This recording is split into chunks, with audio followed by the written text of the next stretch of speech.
Hello, Swivelheads. It's Greg Allison with Swivelhead News, coming to you with your favorite show, the latest rendition of Nuke War News, World War III news with views, and a little bit more news, some other stuff too. So, guys, we are in a real pickle of a situation with what's going on in the world. Whether we like it or not, whether we support it or not, we're being drugged, it seems, by most of the world's leaders toward World War III. World War III is already in progress, but we're getting drugged into it more and more, it seems, every day.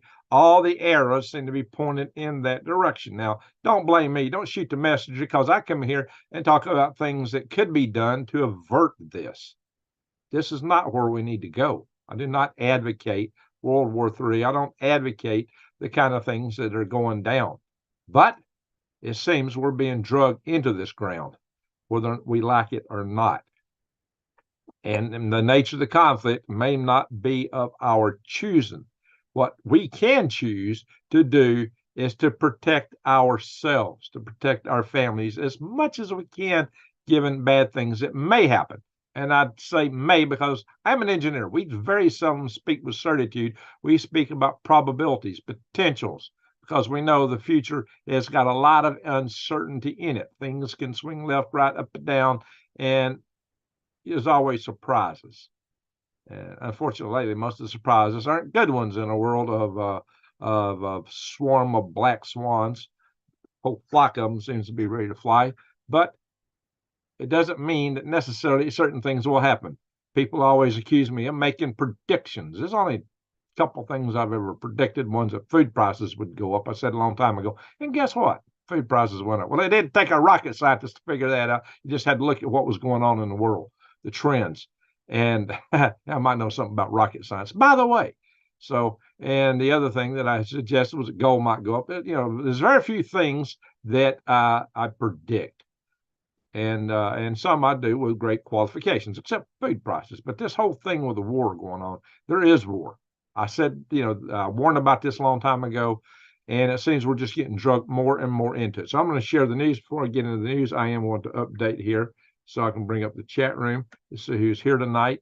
And we will go through the news first, and then we will chat amongst ourselves in the chat room, as we typically do. I'll try to give some time to my audience here, which is a little bit atypical for what a lot of the other channels do. So if you just want to see the news part, if you're part of the morning coffee crowd, you're getting breakfast and just want to catch the quick news, just watch the first part. You don't have to watch this thing for 1 or 2 hours or however long it goes. So, all right, guys, we're going to zip into the news right now. And 1 second, let me get the share screen. Bada bing, bada bang, bada. And here we are. Oh, yeah, by the way, guys, it's come to my attention that there's some other later breaking news that's happened within the time I've been assembling what I have here, and that Russia has apparently pounded the heck out of Ukraine. I hear they hit a dam and God knows what all else, but things are being really testy in that part of the world. It's cooking up, it's heating up, it's ratcheting up. But these suggestions by the like of French President Macaroni and some of his cohorts about putting troops into Ukraine is going to really amp this up big time. There's not much way around it, guys. So, good morning, everyone in here. So we will get this. So this talk about NATO. Now this comes from General Pierre Schill. I don't know how you pronounce it. Schil. I don't know how to say that off, in French. But Franck. General Pierre Schill is talking about putting 20,000 French forces right into Ukraine. 20,000. And this said that there would be a NATO contingent going along with them, up to 60,000 troops. NATO troops going straight into Ukraine. Now, supposedly not right on combat, but this is to alleviate Ukrainian combat troops from other missions so that they would go into being able to fight the Russians more directly. Now, I imagine this is going to go over like a lead balloon with Vladimir Putin or the entirety of Russia. And Russia is already considering this, and has often said this is a proxy war between NATO or Washington and Russia. So how long will the gloves remain off? Russia has warned about that. Russia has said that France will become a priority target for attacks if their country sends troops to Ukraine. And they've said this also about other NATO nations. So make no mistake about it. This has got their hackles up big time. See Zelensky and Macron there in a big embrace. So let's move on here. We'll try to get through this stuff. So what Macron's considering is two different options for putting the troops into Ukraine. One is to put them on the border of Belarus, because a lot of, Ukraine got initially invaded from Belarus and from the Donbass region. And they kicked back the troops into Belarus, but they did not kick the troops out of the Donbass region, because Donbass has a lot of people that want to be in Russia. And so that's, it's not that simple. There's a lot more complexity in the military operations that went down, but that's kind of a simpleton way to look at it. But the fact of the matter is that there's always been the possibility that Russia or some of the proxy forces for Russia or Belarus or might come in through Belarus, that border. So the Ukrainian army has to keep some troops up there. If they don't, surely as the world, the other side would definitely strike from that direction, because you always try to get around the lines of the enemy. Unless you're Ukraine, you break through the lines of the enemy and don't go through the lines, don't go in behind them, which is the whole purpose of breaking through the lines. And when that failed this summer, that's this past year, that's why I said that Ukraine's lost it. How do you win a war if you break through the lines and don't go into the rears? Don't go in behind the troops and cut off their supply lines or choke points, because we all know that Russia is get their ammo supply through rail depots or given targets. They should be easy to take out if you get in the rear, if that's what you want to do. A lot of fried frogs. Yeah, we got a lot of fried frogs here. So I used to do frog videos on here a lot. Or but anyway, that's another story. So Macron is definitely committed, it seems, to putting troops there. Now, this has been opposed somewhat, at least verbally, by Germany. But on the other hand, the Germans have it said they got troops there too. So anyway, guys, if this don't get you thinking about prepping, what will? I highly suggest you check out My Patriot Supply. They got a $200 off special for that 3-month supply of food. You get 6 of these buckets. Each one is 2 weeks. They got 2,000 calories, over 2,000 calories per day with these meal packages, over 22 varieties, 25 years that will last. So, guys, these are in water-sealed, rough, tough buckets that you can bury or bug out with if you so choose. And one of the reasons I advocate this stuff is because it's easier to bug out with and easier to bury. Because when they come knocking on your doors, looking through your pantries, I would advise you not to have everything there if you could avoid it. So, yeah, Russia is, I don't see Ukraine having much chance unless there's some major NATO intervention, and I still don't see much chance, to be quite honest. So that's a whole nother story. So what the Kyiv Independent is saying here is that economic and military indicators suggest Russia is preparing for a large-scale war with NATO. Well, maybe they are. And they definitely have upped their spending, and they're putting in new military units. But, us also, this is a narrative that that Ukraine always wants to use to pull NATO in or get NATO more behind them. So that would fit with the narrative that they want to push typically. But indeed, Russia has announced creation of 2 new ground armies, up to 400,000 additional Russian troops. Russia is expanding their conscription.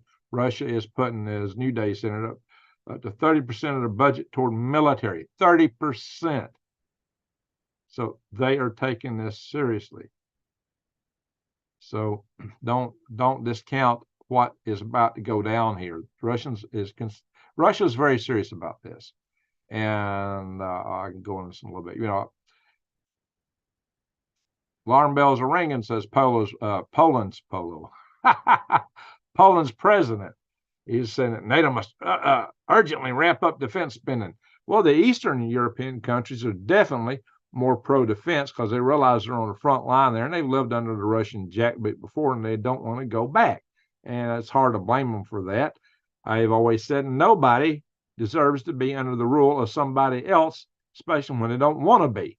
That I believe in freedom. I believe in that people's got a right to choose how they associate themselves, nationally or otherwise.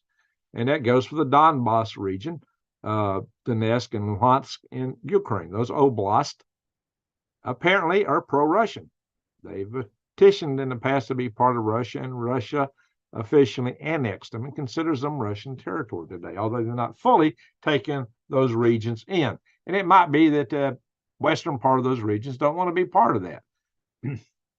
That's why I have variously advocated that we call a peace deal right now where we're at, because I don't think Ukraine's going to win in the long run. But we got Lloyd Austin saying that the U.S. will not let Ukraine fall, even if the funding stalls in Congress. They're planning to send stuff over to Ukraine one way or another, armaments, whatever. They're planning to send a lot. Russians are escaping Russia. Okay, so it could be. All right, guys. And here we are. This is an RT today, but we've heard this from other sources. Western troops in Ukraine is an open secret, according to Poland. This has been published in RT today, which is, as you know, a Russian news source. But yeah, Poland has said this more or less. So this is something that's really amping up the whole situation. But now they're talking about doing it officially, not as a secret, open secret.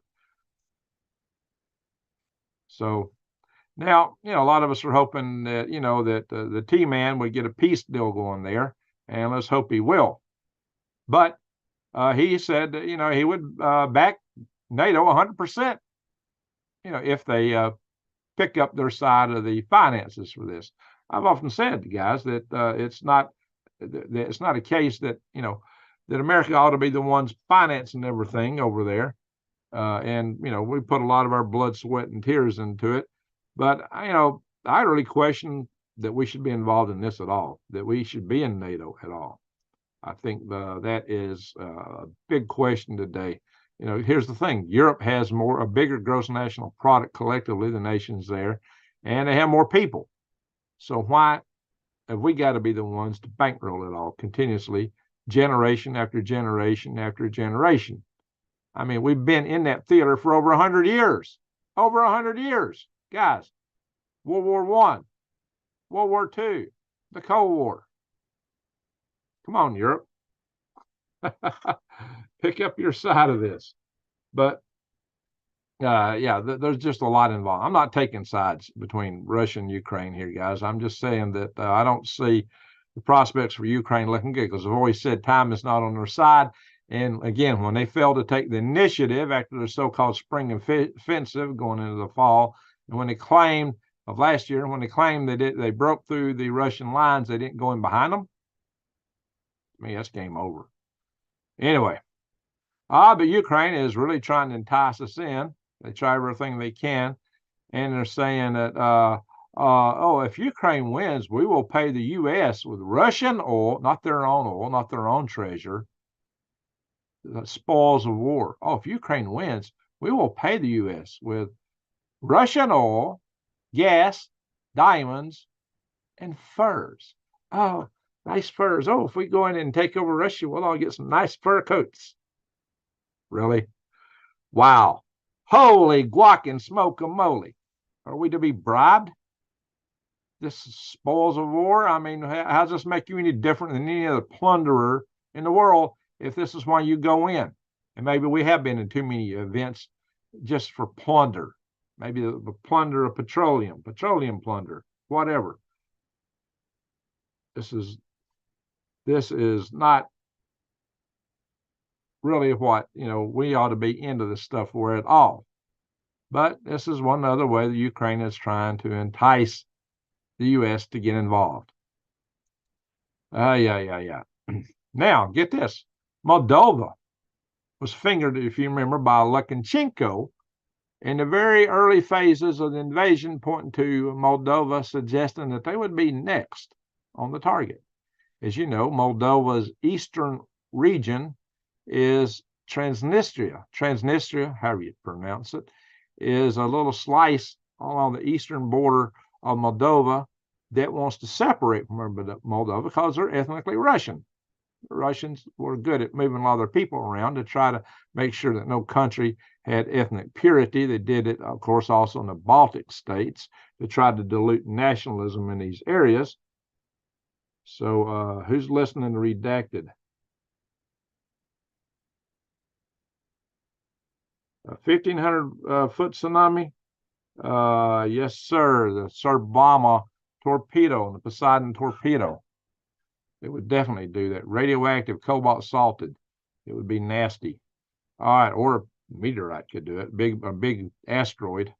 All right, so over 50% of Moldovan residents support freezing the war in Ukraine with territorial concessions to Russia.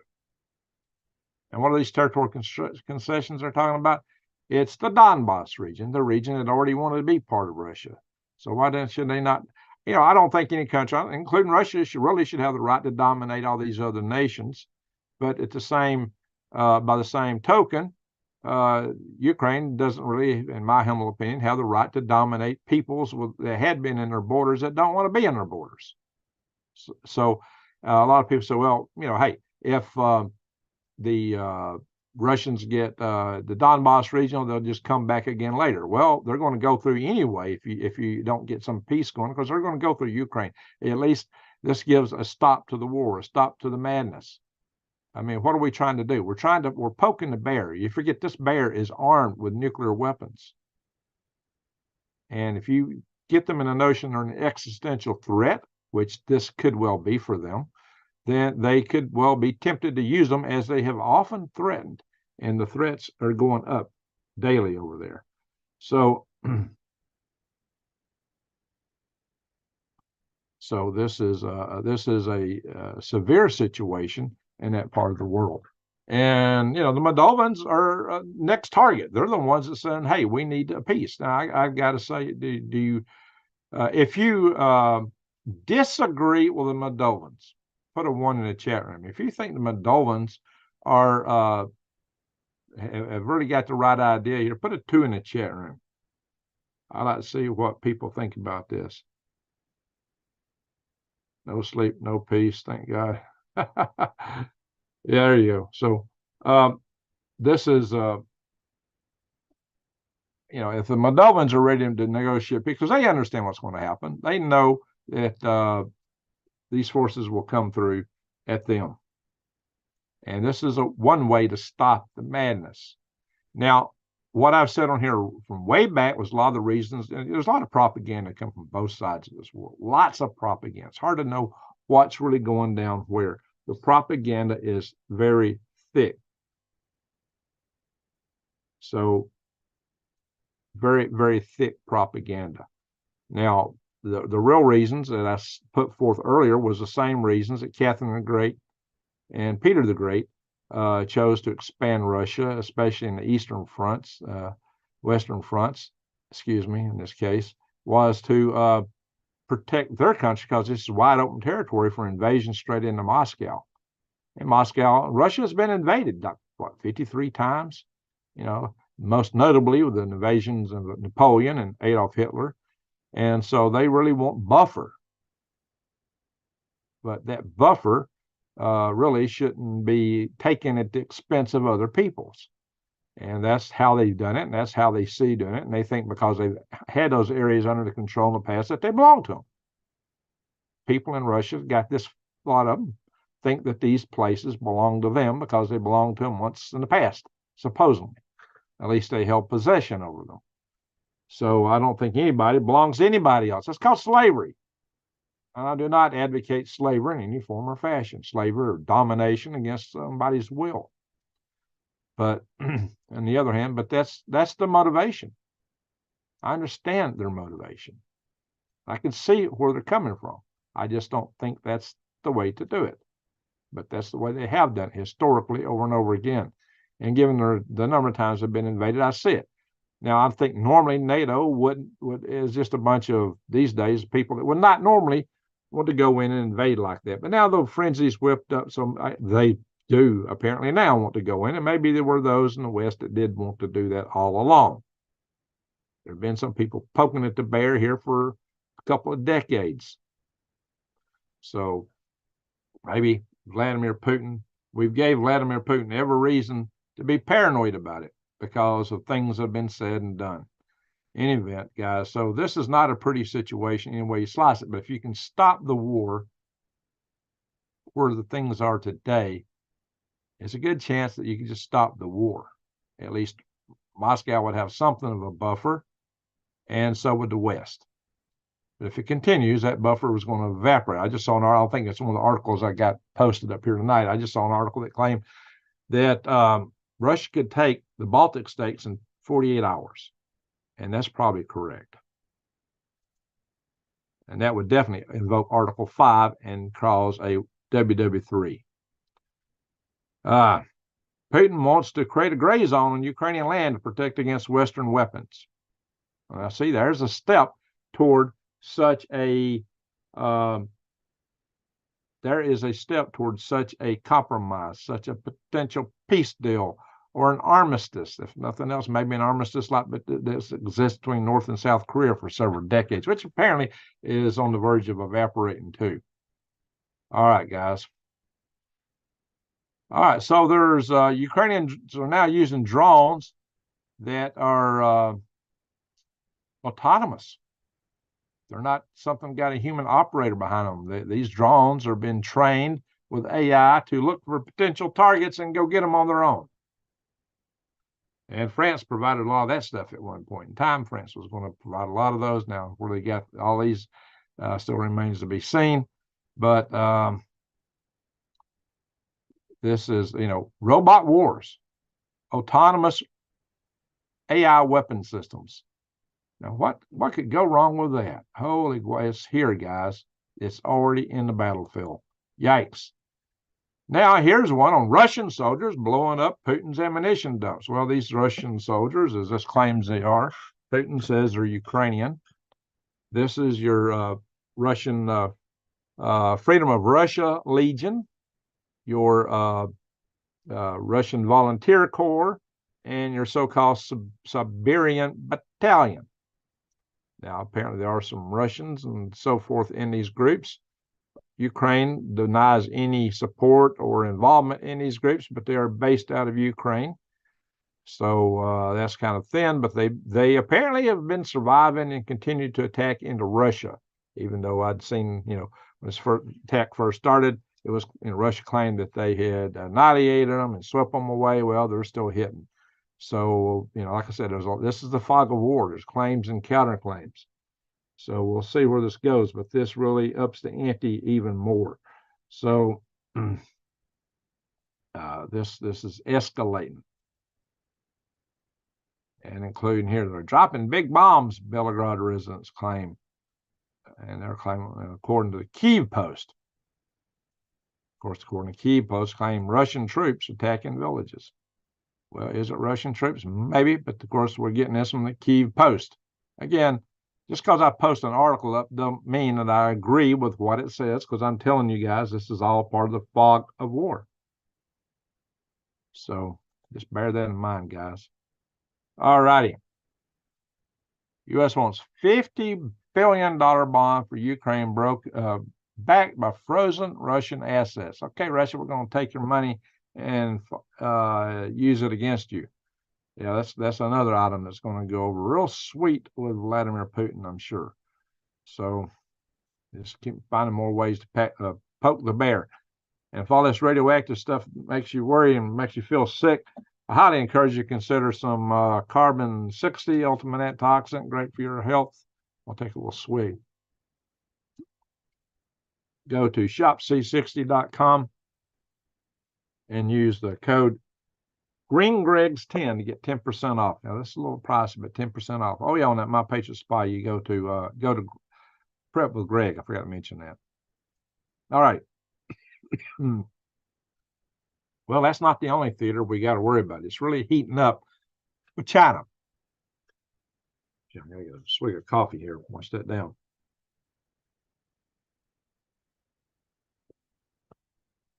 C6, you got a pack to it. I got to wash it down. Taiwan reports massive Chinese military bases near the island. Let's consider how to peacefully resolve this. Say, well, good luck with that. Like I said, and way back a couple of years ago, one way to know that China's getting ready to hit is they would beef up their military bases, on their shores facing Taiwan. Well, that's in progress, guys, in spades. It's happening. It is happening big time. I'll come back to the chat room a little bit, guys. So I want to get through the news first. China is building its military on a scale not seen since World War II. China, I mean, not China's military, but any military, like Germany and everybody else. And this is according to U.S. Admiral. He's saying they're will be able to invade Taiwan by 2027. And well, they are. I want to come back to that in a minute. 36 Chinese military aircraft detected around Taiwan. So China's putting up the heat again. And this article says there will be no short, sharp war. A fight between the U.S. and China will likely go on for years. I say it's already started. It's called fentanyl. It's called hacking our systems over here. It's called having sleeper cells getting planted over here. It's called biolabs. And China's got some really nasty stuff in their labs. Let's hope it don't get accidentally released. Some really nasty stuff now. Anyway, guys, no sharp war. Well, this will drag out. The problem with that is all of our fancy highfalutin ammunition that we spend trillions of dollars on, all that really smart stuff, it'll be gone in days, weeks. We're going to be back to using regular artillery rounds and bullets. Yeah, that's how it will be prosecuted. The stuff that we've not glamorized and spent money on is what we're going to be in the biggest need of. Because you can't build that other stuff fast enough. It's too complex, too expensive.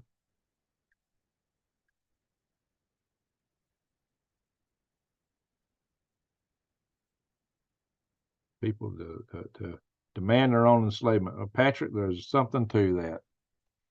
Yeah, well, we don't want enslavement. That's why I talk peace stuff in here as much as I can.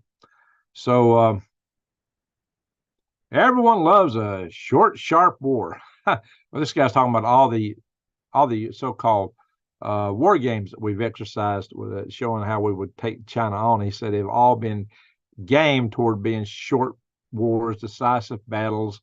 And he said that's just not how it's going to be done. And he goes, I'm not going to read his article here, guys. But yeah, over by Christmas, single theater. That's not at all how it's going to be done. And they also are not looking at what's going to be happening here at home, guys. It's going to be ugly right here at home, unlike the previous wars. That's why I keep telling you guys. Again, hacking, sleeper cells, power grid. We are in great peril, guys. That's why you better get prepared, just in case. Let's hope these things don't come to pass. Here's another one.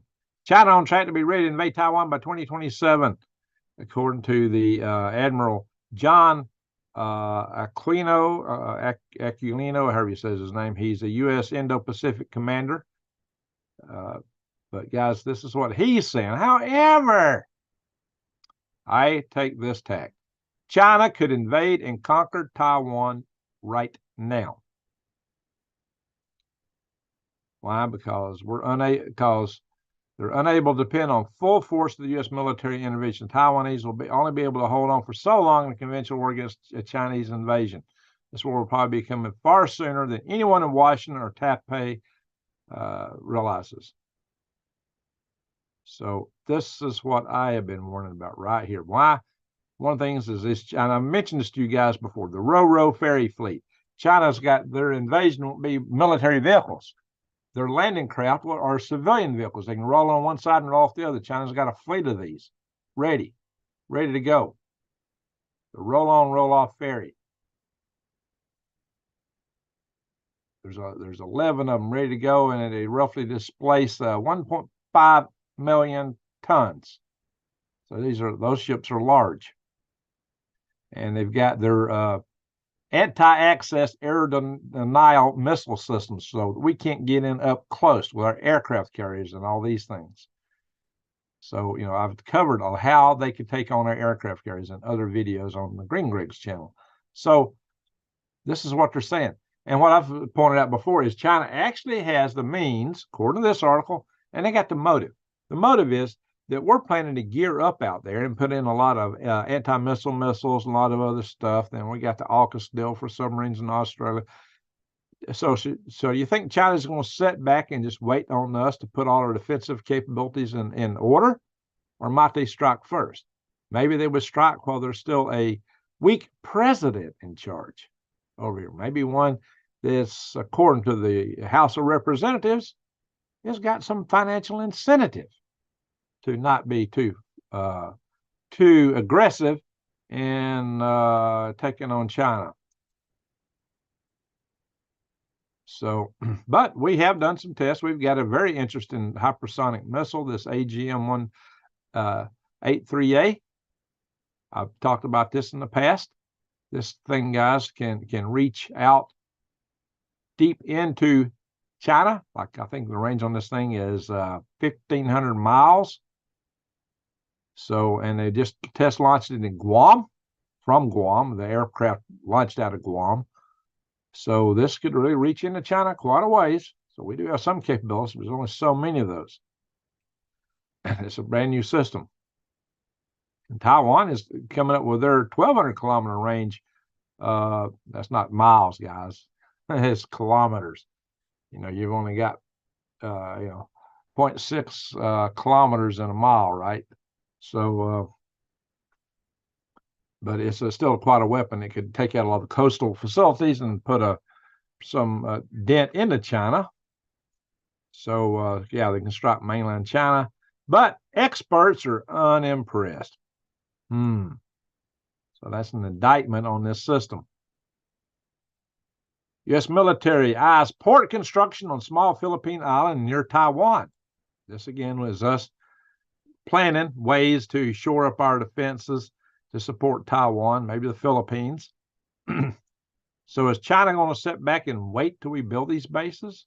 The bases we're building, putting in the Philippines, putting in our THAAD missiles, more Aegis systems, more Patriot missiles. Is China just going to sit back and wait on that? You tell me. I don't know, guys. And North Korea has tested a new hypersonic missile with, it says, one target in mind, and that target is Guam. This thing is capable of hitting Guam. Guam is U.S. territory. Guam is American. We have a lot of American service men and women stationed in Guam. Major Air Force bases, naval bases, there's Marines there. Now, this article is talking kind of what I was mentioning. I think I mentioned this when I started this out. Maybe I didn't. What I meant from my preamble was talk about how the world is being divided. Yeah, I didn't go into this. I meant to lead off with this. The world is being pretty much divided. Yeah, that's about it, Jason. The world is being divided right now into two camps.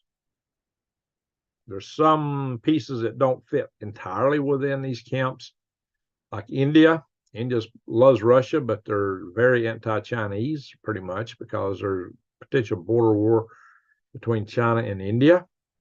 So we consider India an ally against China, but not against Russia, because Russia and India have long solid past. And I had mentioned way back that we should have worked out a peace deal with Russia before they ever got into it with Ukraine, because China is also the ultimate enemy of Russia in the long run. So we blew that deal, because some people want to poke the bear. So there we are. But what's happening here is that Russia, North Korea, Iran, China, and even Venezuela in our southern, just south of us, that our soft underbelly, are all lining up on one side and the United States on the other. I think we still might be able to, if we could get a peace deal in Ukraine, at least dent part of that. But we are fast losing the opportunity.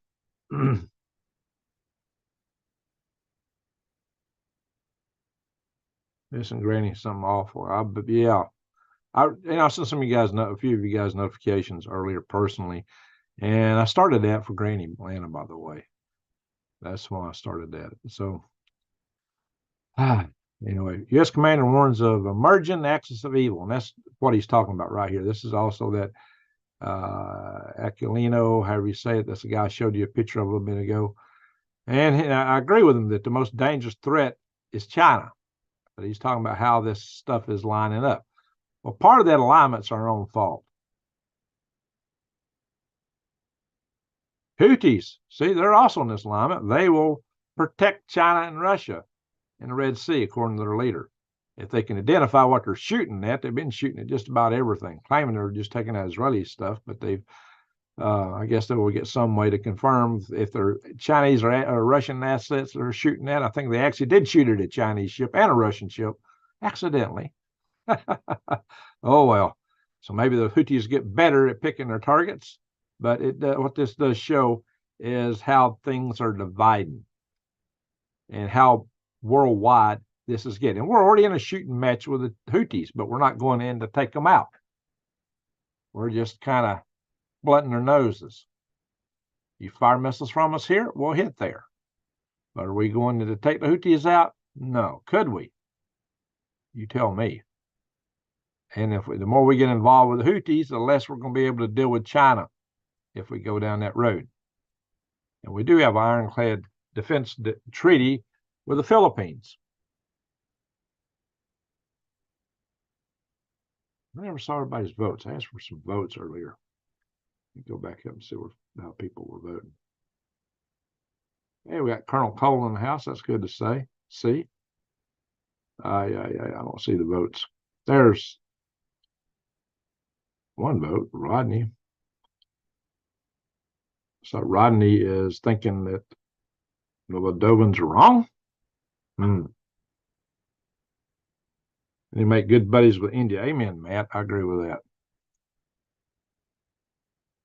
Now, here's another thing in Forbes coming up. It says a new polar AUKUS can save America's faltering Antarctic and Arctic strategies. Basically, a deal for building icebreakers. You know, we got like 3 icebreakers, and maybe one of them's working, and Russia's got dozens of them, and even China's building icebreakers. What's China got to do with the Arctic? Nothing. You look at the Nordic nations; they're there on the Arctic. You look at Canada, they're on the Arctic. Alaska, they're on the Arctic. But we barely got any Coast Guard. We can't even cover Alaska with their Coast Guard. That's a shame. I've talked about that in a previous video, talking about how the Chinese and Russian ships are settling around Alaska. Our Coast Guard is pitiful. But we've focused everything on these very few single operational high-tech weapon systems and not on the basics of military and military logistics, and we've outsourced our production centers to China. We've set ourselves up, guys. China's played Sun Tzu on us, and we've allowed it to happen. You know, you got to look after your own first and foremost. So, and also China is actually now talking about territorially claiming parts of Antarctica. We got a treaty right now that says nobody can claim territorial pieces of Antarctica, that we're all down there just ought to be friends and do some scientific exploration. Well, China don't care about that thing. China wants to grab anything. So, yeah, we'll talk about Granny here in a little bit. toward the end here. Blaze Media. Increasing evidence shows migrant birth. Okay, well, now we're changing topics. We'll talk about immigration. Yeah, we're almost through this news part, guys.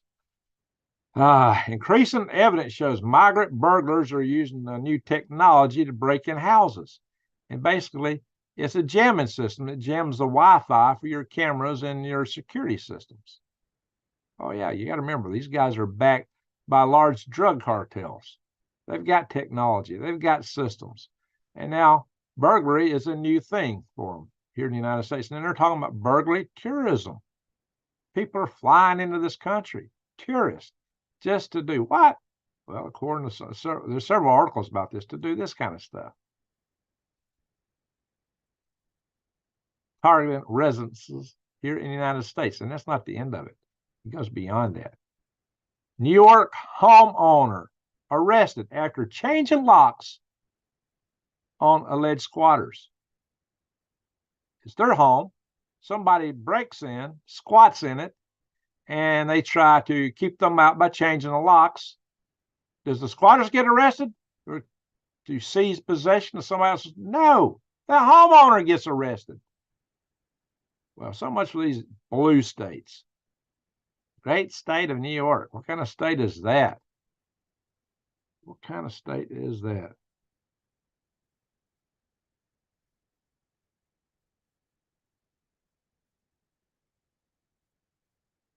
What kind of state is that? And it gets worse. This one, guys, you got to see this one. This one is off the top. I'm going to play a snip of this video. And I want you to pay attention to what the guy says in the tempo in his voice. Illegal immigrants told to invade U.S. homes by TikToker. Oh, yeah. Oh, yeah. So this is going even further this course. Now, I want to play this, guys. Listen to this guy. Just watch him and listen. Watch his face, his mannerism, and what he says. You have to read it on the screen here. I don't know if I blow this up, if you're going to be able to see it. Let's see. No, I don't think y'all can see that. I'm going to bring it back down. I think it goes outside of my share view here. Let me watch to see. I'll see if y'all see it. I'll see in a minute. No, it didn't show up on the screen. Okay. I'm going to play it from this level right here. Just listen. Listen to his voice. Oh, it did show up. All right, so I'm going to blow it up. It did show up. Okay, here we go. Mi gente, he pensado invadir una casa en United States. Invading a house in the United States. Ya que me enteré que existe una ley Found another law that says that que dice que si una casa no a house está is not inhabited, we can habitada, podemos expropiarla. We can seize it. Yeah, come and seize these houses. Come here and seize these houses. Capichi, muchachos, aquí en United States también se aplica la de invasión de terreno.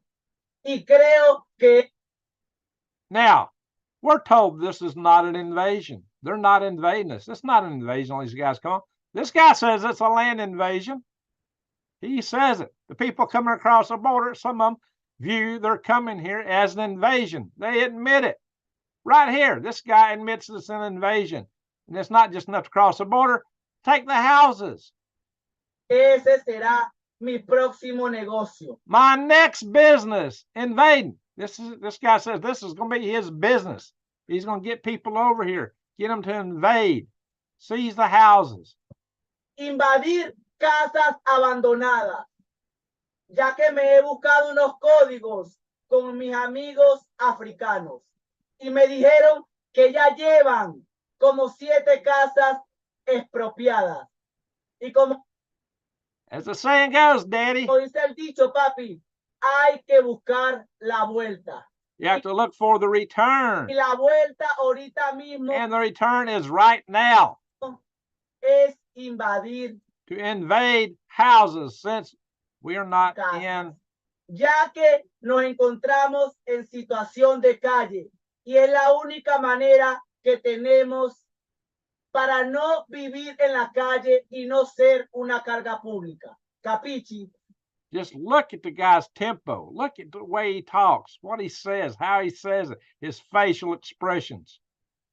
La ley dice que las casas And the law says that the abandoned abandonadas, houses deterioradas, deteriorated, y en mal estado, and that's bad condition, and we can. Podemos llegar y repararlas, vivir en ellas, y si podemos and we can sell it. Venderla, hasta pedir créditos con ella. And ask credits for it. We can take these houses, we can take them away, and we can sell them. What? How they get title? ¿Qué dicen ustedes?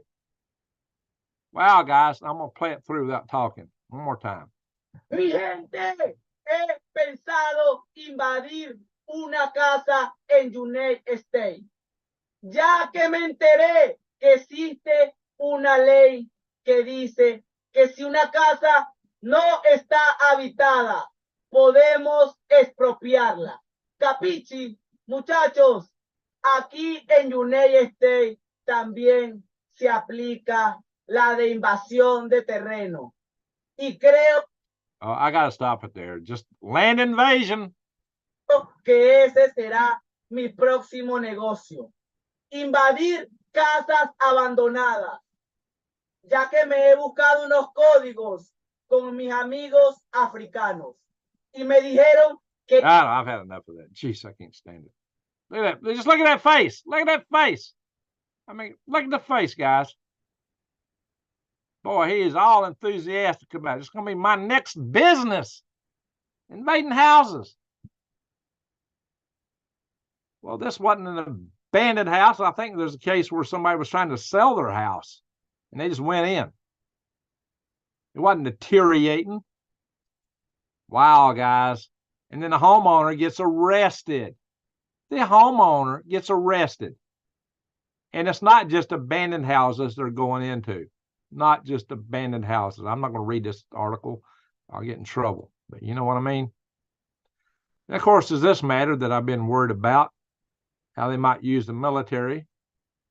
I've talked about that in the past.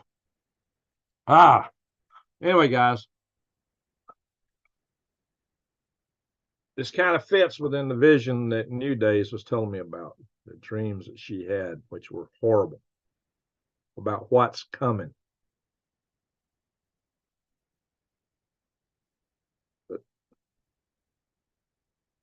Straight kidding, you're falling asleep. That didn't wake you up? Oh my gosh. Grid operators warn deep blue states are planning to rely on solar and wind batteries has a fatal flaw. That's what I'm talking about. This whole thing where they got the Chinese are in them. Control systems. Plus, the batteries just aren't reliable. This is not a reliable way to provide power with intermittent power sources for baseload power. America's running out of electricity. We've already got electric problems. We can't supply AI's growth. And then we'll dump all the electric cars on the system. Oh, yeah. And Joe Biden, I didn't put an article up on this. They're trying to fix it where half the cars sold will be electric by 2030. Half of them. There's a problem with that. He said half the cars sold. Well, how are you going to ensure that there's a buyer for them? People are getting to the point that they don't want them anymore. But he's trying to force this on the automakers. Jeez. And then I think by 2037, they want it all electric, all electric. And when at some point, when are they going to ban gas cars? That's what they'd like to do. Anyway.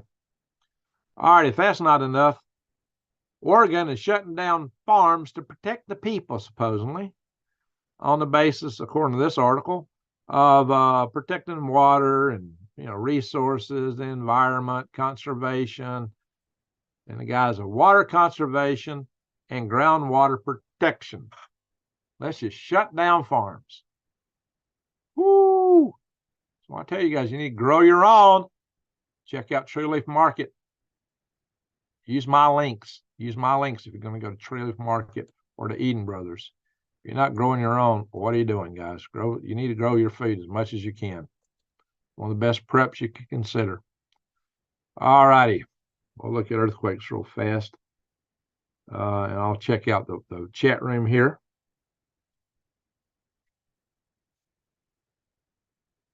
Lots of earthquakes. Another article I didn't open up. There's an article that's going along with what Chewy Weather's been telling us, that concerns now that earthquake activity out west has been so much, they're getting concerned about a major earthquake or volcanic activity on the west coast, especially on the from Vancouver down through Washington State, maybe in Oregon State, some of these big volcanoes going off. We got a 5.0 in Indonesia there. That's a lot of earthquake activity right here, guys. You guys in Australia should be happy. Not directly on you guys, but you guys are, you see, any of these super volcanoes here could directly affect you guys big time. Someone can be worldwide in impact. So let's zoom in here a little bit.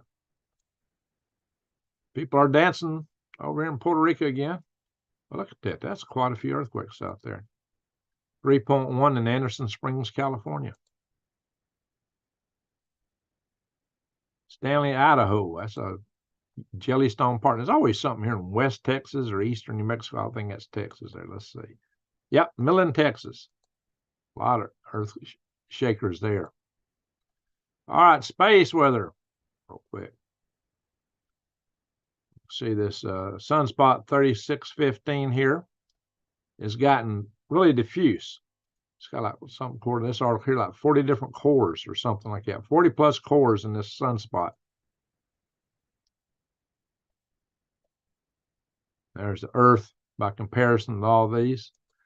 They're not ginormous cores, but that could change. So, in the asteroid report, let's see, Aurora. Aurora's pretty strong right now. For folks up in the northern tier.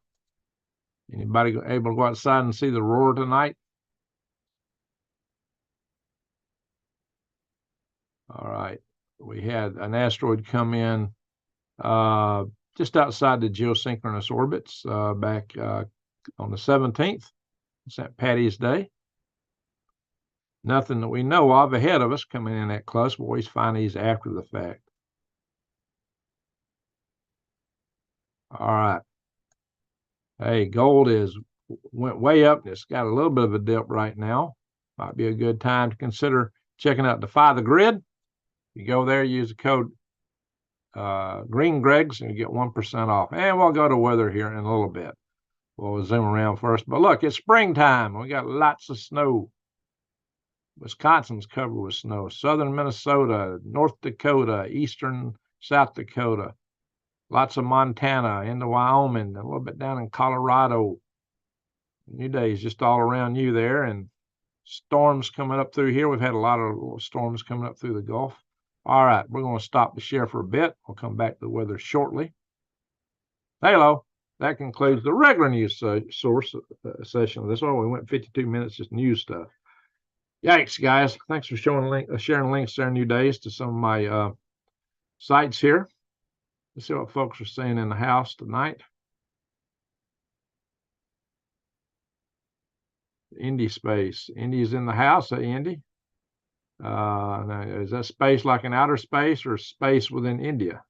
Red Lemur, hey, Rocket Man, hey to you. Mike Coban, hey. Red Lemur, Bango. Matt D. Halo from Idaho. Hey, Stan. Stan the man. All right. H. Lammers.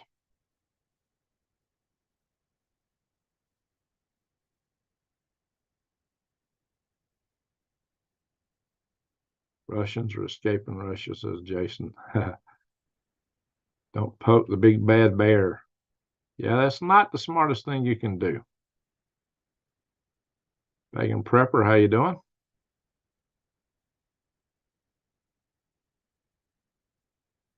Hey, Batwitch, Wiggler.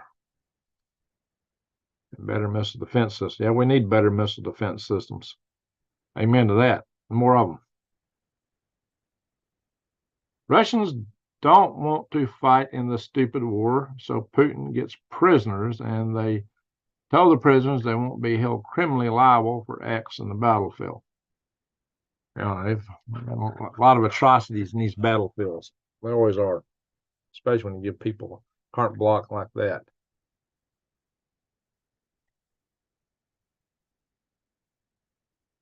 Their technology is not superior, Jason, but they've got some very potent technology.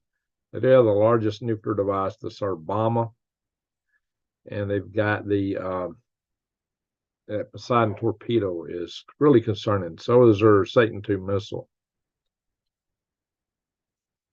But their technology is, it's, another article I didn't show. There's tons of articles I research and go through. I don't put them all up.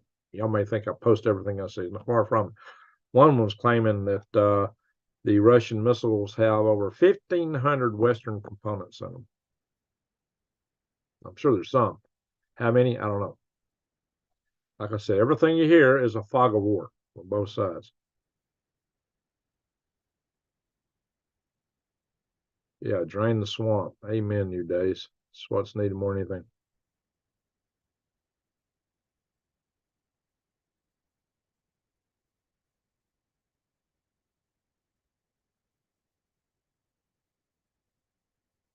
Oh.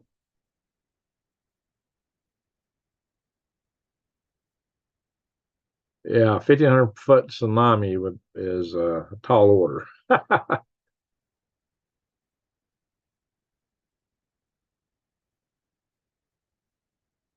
Over in a country full of bears is stupid.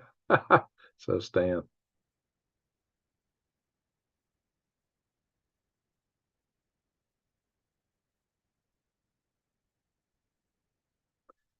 All right, Jason, what did you hear about this attack of Russia?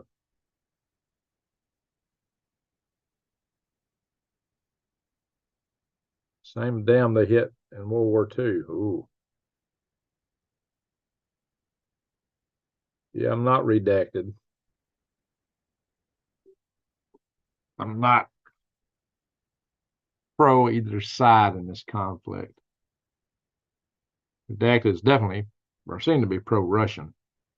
I'm trying to stay out of picking sides, but when I point out that Ukraine is not, time's on Ukraine's side, I do it from the standpoint of attrition, a war of attrition. And all you got to do is look at this, like the South here in the war of northern aggression. And in that case, the South, did not have the manufacturing facilities or the population of the North. And so in the first couple of years, the South was winning big time. But over the long term, it was not in the favor of the South that the war was to go on, and it did. And you see what happened in that case. It's just like that over in Ukraine. But I think Ukraine's not done as well, relatively speaking, as the South did in the war of northern aggression. It just didn't. Well, they took a lot of territory back initially, and it was an initial kind of a shock to Russia to had it happen to them. But since they've, when they finally broke through the Russian lines, they didn't take advantage of it. To me, that was a kiss of death for their effort. Now, I don't know. War has a lot of surprises, but I don't think time's on their side. And given that, that's why I say a treaty would be highly in order and would probably be the best deal for everybody in Europe on both sides. Russia, Ukrainians, people in Donbass, Moldova, the people in the Baltic states, Poland, Romania, all of Europe.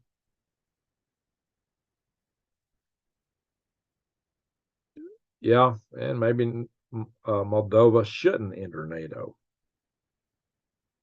I mean, a country coming in NATO, from the NATO standpoint, should have a clear advantage to NATO doing it, not a liability. And nations like Ukraine and Moldova present a liability to bring them in. I wouldn't pussyfoot in the Baltic states like they did. Oh yeah, they won't. Well, the Baltic states doesn't have near the defensive capability that Ukraine had. Ukraine had a very large army, and Ukraine is huge. Baltic states are small. I mean, Russia could probably go through them like hot butter. We'll distill the bear's resources. Jacob, that's exactly what that Ukrainian minister was talking about. Oh, yeah, you'll get gold and diamonds and oil and furs. Just imagine wrapping your lovely girlfriend in furs. Yeah. Jeez. And what we can raise furs. We got Canada for furs, for Pete's sake. Northern parts of the United States and Maine. Even some down here back in the old days. Yeah, man, it is a problem, Ridley Muir. To make one half the world fools and the other half hypocrites, to support roguery and error all over the earth.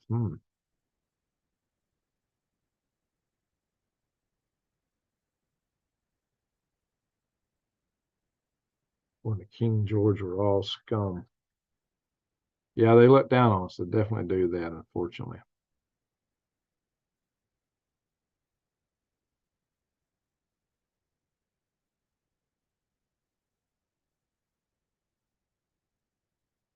AI Batwitch. Is it AI or Al?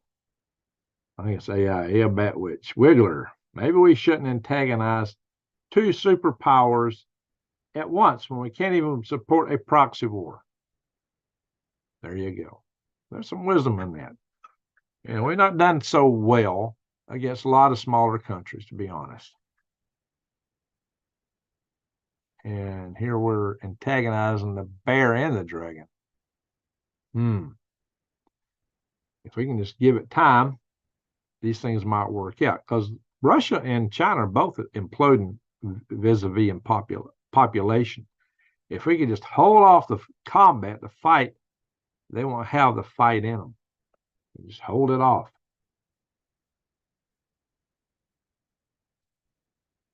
Thank you for sharing all these links, New Days.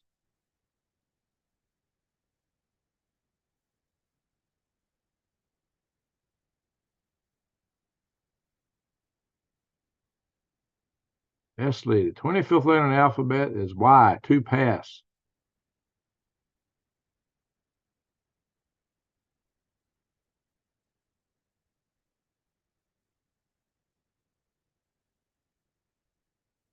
Well, there's a lot of provocations going on, Al Batwitch.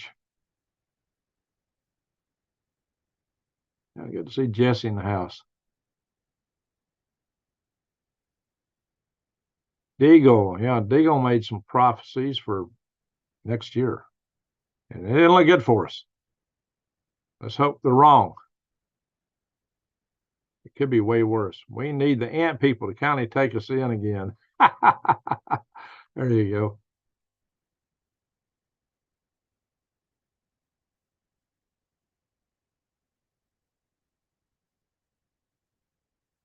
Not long ago. Well, there won't be landing B-52s there, I don't think. But the B-52s don't have to land there. The question is, will they be able to return home to Guam or to Diego Sierra down in the Indian Ocean? World full of escalations. That's the problem. All this stuff just keeps escalating. Also in the Book of the Hopi. Okay. We should make more islands Pacific.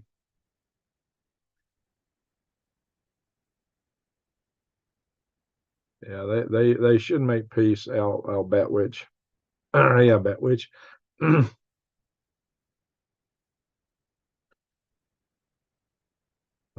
Pythagorean letter.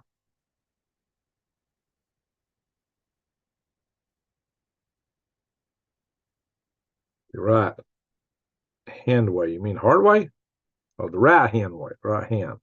Okay, Esley.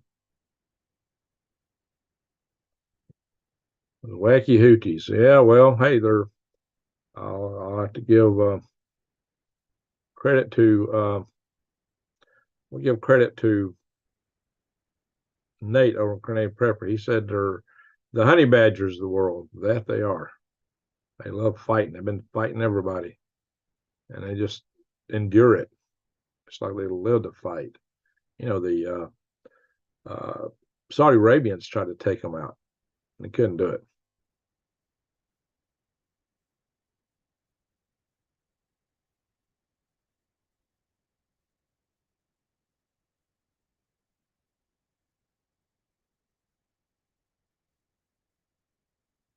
If they put one toe into Poland, I'm going over there.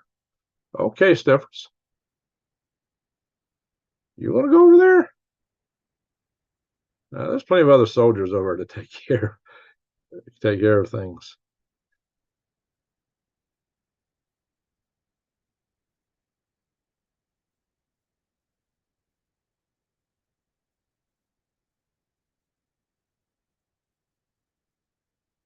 I watched Black Scout Survival yesterday, kid, and I haven't seen them in the past few days. You know, I'm still recovering from getting back from Planet Houston. I got a lot of stuff I've been shuffling here and dealing with. Reconquista. No care for laws and rights here. Absolutely. See, that's Arthur, you really hit on it there. That's what we need. People come in, they need to care about our laws. They need to care about our people, our country, and become one with us. I don't care what color you are, where you're from. If you're willing to support the dream, the vision of freedom of opportunity, then you got a place here. But if you're coming in here to meddle and cause trouble, you don't belong here. If you're already here to cause trouble, you don't belong here either. Yes, they hope you don't have a written language until recently. Oh. Northerners are really different, way different than Southerners, hence the Civil War. Amen. Still very different country. I mean, just all you got to do is look at New York. Oh, you want to break in a house? Okay, it's yours. Or in California, oh, you want to shoplift? Okay, that's fine. As long as it's not over, $40 or whatever, I forget what their threshold is. That's fine. That's okay. You want to loot a train? Yeah, they had a train broken into out there on the tracks. Oh, that's okay. So, you realize most of these businesses, stores, operate on like a 7% margin. They're very susceptible to failure. Only 1 in 7 businesses actually survives 7 years. That's pressure they don't need. And we see a lot of stores closing. Well, a lot of these stores closing that you've been hearing about are in those states. I wonder why. Would you want to do business in a state like that? Would you want to do business in a state that allows homeless people to camp out in front of your business so that nobody wants to come in and buy from you? If you complain about it, they shut you down. You want to be there? I wouldn't. It's hard enough just hiring people. Cue ball is for real about. What's this cue ball thing, Arthur? Talk to me. Angry dwarf. Who's the angry dwarf?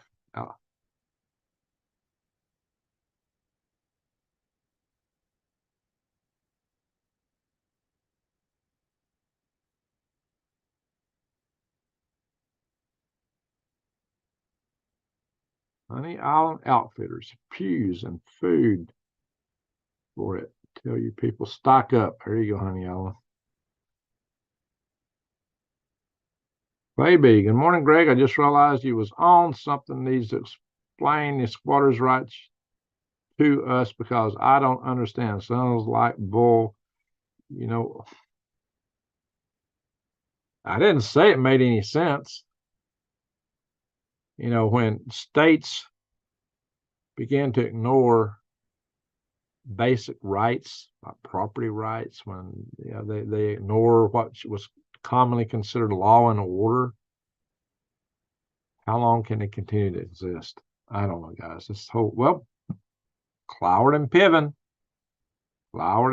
guys. You know what I'm talking about?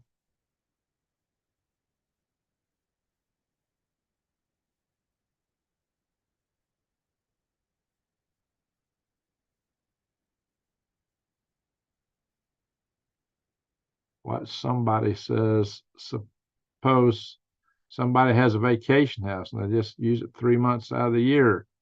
Yeah, if you're not in it, and maybe even if you're in it.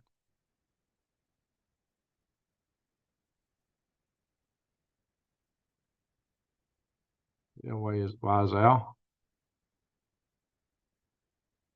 Yeah, Iranians are Persian. Hitler actually talked them into changing their name from Persia to Iran. Yeah, so that's another funny story. Oops, I think I skipped too far. I hate it when I try to scroll a little bit and it goes all the way to the bottom. I'm trying to.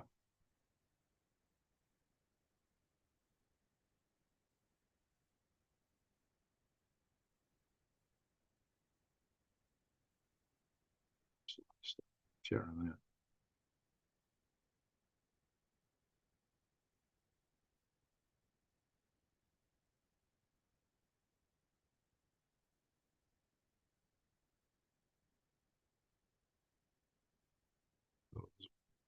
Berkeley currents are putting on a light show, are they?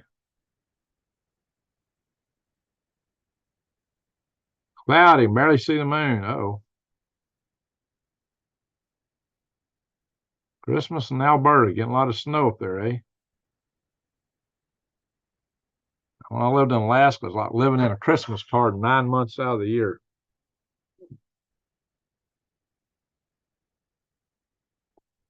Robot dogs. Peter robot dogs. Yeah, I'm going to talk about robotics probably in a special video on Green Greg's. I mean, the whole specter of war is changing very considerably. Project Seal, these weapons concept deemed feasible.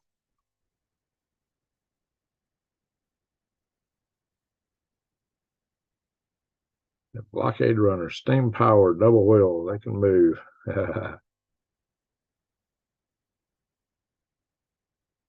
Jesse Mills, Greg remembers dreams in the future are not set. That's true. That's true. That was the whole message of Jonah, who prophesied to Nineveh. The prophecies were repent and change your ways or you will be destroyed. He went in and prophesied. They changed their ways and were spared. Now, some people are taking note that this particular eclipse is crossing a city named Jonah and lots of places named Nineveh. Maybe it's not a sign of destruction, but a sign that we need to wake up and change our ways. What do y'all think? I don't know.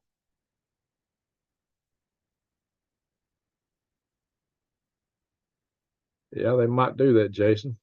A test in the next 6 months. Oh, yeah, I'm going to come back and talk a little bit about that article where the guy's talking about the war with China wouldn't be a short war. There's some other things I'll talk about on that. Coyotes outside had a horrible humming noise keeping me up. Could be some ambulances or something around. You know, canines will go wild when they're hearing ambulances or some other high frequency sound. It bothers them. They'll sit there and howl. Dogs, coyotes, foxes. Oh, mushroom cloud. No, that would be a above surface test. Could happen. Oops, shoot. Put me way off. What happened there? All right. How you doing, Wendy? Oh, so there's a noise, not just coyotes, or something provoking them?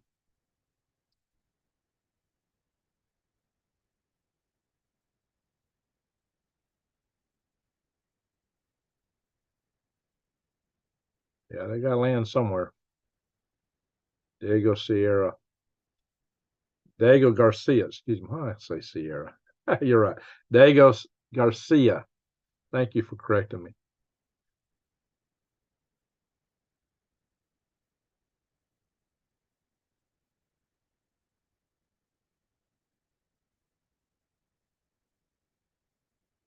Played that video tonight. What video is that, Stray Kitten? When I played? He played it. Who was that? Let's see what Stray Kitten said earlier.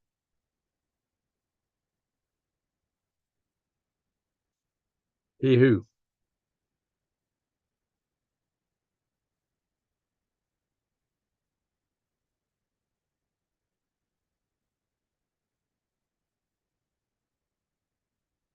$100.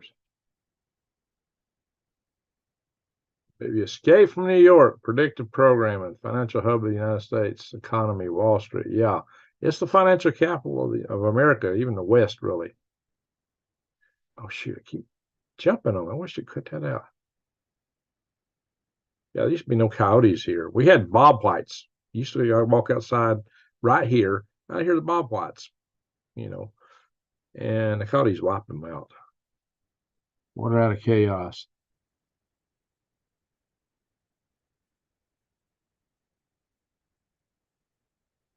Predictive programming.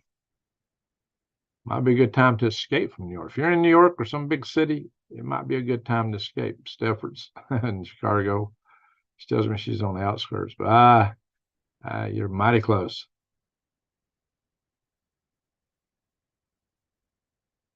Hey, coyotes. Randall Hill. Oh yeah, the last eclipse was going across a bunch of Salems. Well, one back in 2017. I went and watched that eclipse. I stood right under it and watched it up in Spartan, Tennessee. Sparta, Tennessee.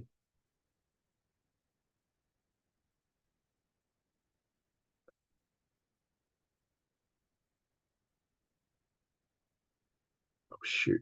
It just keeps jumping around on me.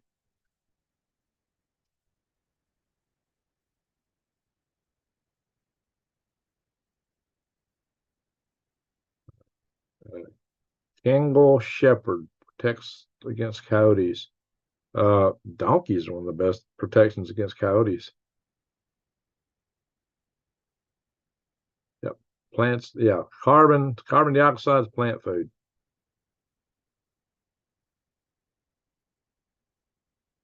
Yeah. Coyotes would be challenged by mountain lions. We got mountain lions go through my property in Arizona too, guys. It's mountain lion territory.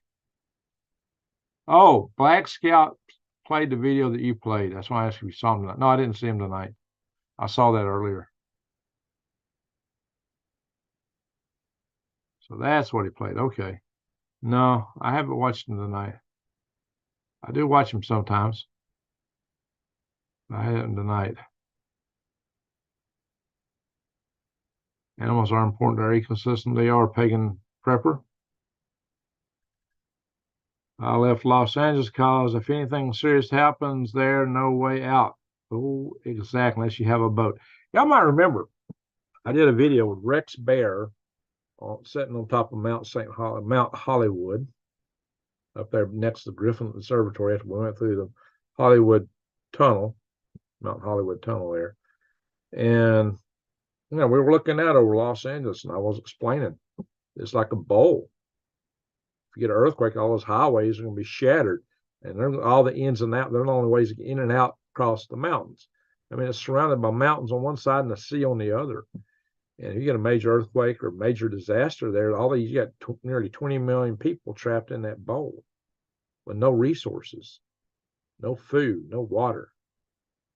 That would be a very ugly place to be. Can't keep your eyes open. All right. Well, we'll be gone here in a little bit. We'll look at the weather here in a minute. What time is it? 3:30. I think we need to go shortly. Heard certain news about China recently, then preparing more than ever. Yeah, that's one of the things I covered. One of the articles actually covered that. Rest of it is Jerusalem. Here refers to Mount Carmel, and Babylon refers to the world. The Branch Davidians, the siege. 28 February. They're hunting. Well, there you go. They may be hunting. Sometimes when they get something, they got a bunch of happy yips too. I heard that on my property. A lot of coyotes in my territory. There's coyotes around here. Didn't used to be. There's a lot of coyotes out there in my Arizona area.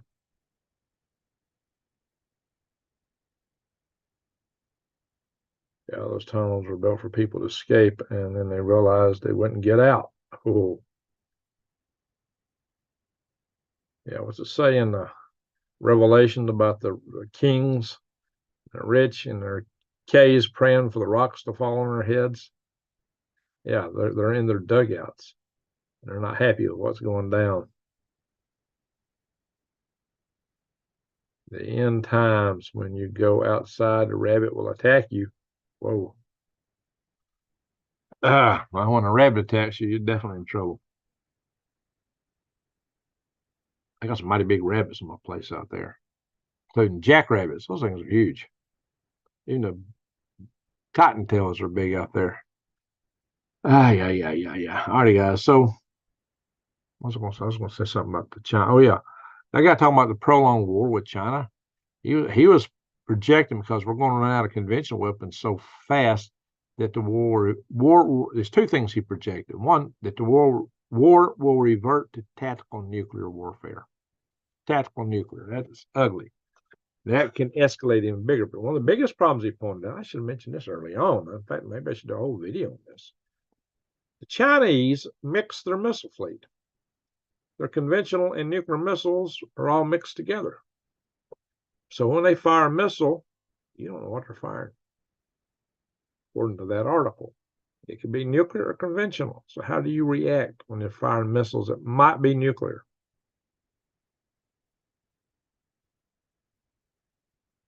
Killer rabbit. Carabannog. What if I said it right? I remember walking the local diner with the local Boltons on the court board of stupidly large wolves. Well, what does that mean, stupidly large? Them jack boys, yeah. All righty. Let's go real quick into the weather. I don't need to be up all night tonight. I was last night, too late. So I know I need to do a video. I just had stuff I was doing. All right, let's go back in here. Oh yeah, Granny Lana. New Day said her funeral, is it tomorrow? New Days? Yeah. You know, she was a dear one in our group here. She always tried to be here, but she never got notifications. So she asked me to send her a notification. So a few of you that I've had phone numbers and contacts with, I've included in that litany of notifications that I would send out. But that was all that her prompted. And, you know, a lot of times at the end of the videos, I would say, to one and all, a good night. You know, that's like in the night before Christmas, Santa. Y'all notice I got a lot of Santa stuff around here. And I'd end the video going, ho, ho, ho, and she'd always pop back, I believe. And I'd say the ho, ho, ho just for her. And I probably will continue with that just in her memory, in her honor. So she had a big heart, really big heart. So maybe she'll be spared seeing the nastiness that may be coming upon us. Certain times of the year, the wolves would be stalking my dad as he would leave his hunting stand. Wolves in America aren't really known for attacking people. They were in Europe. Although children beware, especially. Coyotes aren't particularly known for attacking people either, but children have fallen victim to coyotes. Jabberwocky. So, yeah, mountain lions, yeah, they might get you. Especially if you look like a deer. If you're running from them or riding a bicycle or get around their cubs, their kits, kit, it's whatever you want to call them. Yeah, you don't want to be there. Mama mountain lion come after you. It's home of the Lord. Yeah. Dixie Doodles. Jabberwocky. I've heard it, but I don't know where that comes from. That's a phrase I've heard, but Jabberwocky, what is it? Anyway, let's go back to the weather here. Blow this up. Boing, make a big screen out of it. There's all our snow. Let's go in a little bit here. Of course, where it's snowing, it's in the 20s and 30s all over in here. What's it up in Maine? 14, 17, 7 back here. Look at that. That's chilly spring morning. Houghton, 17. That eclipse is going right through here. That's going to be right the center of the eclipse when it exits the United States. It's right there. And we know somebody dear to our channel who is in that vicinity. I guess she's getting ready for the eclipse. All right, 57 in Hunts Patch. Ardmore's 55. That's probably why I'm setting that outside. We'll run this thing through and see where the weather is going to be. We ain't got this thing set to show cloud cover, but if you see rain or snow, you probably got clouds.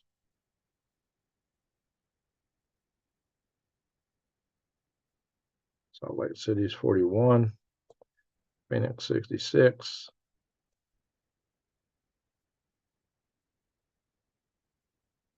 '50s throughout Oklahoma, Arkansas, Kansas, up in the windy country, mostly 50s. Ryan Perendi will watch us in the morning. Raynard, 23, 19, and 17, or 17. All right, 20s through most of that area. Got some chilly weather. Colorado's 44 to 21. South Face 41. Tucson double nickel, about like here. Phoenix is 66. Shallows 39. Over 44. Snowflake 43. Lost Angels is double nickel. Lost Wages is 61.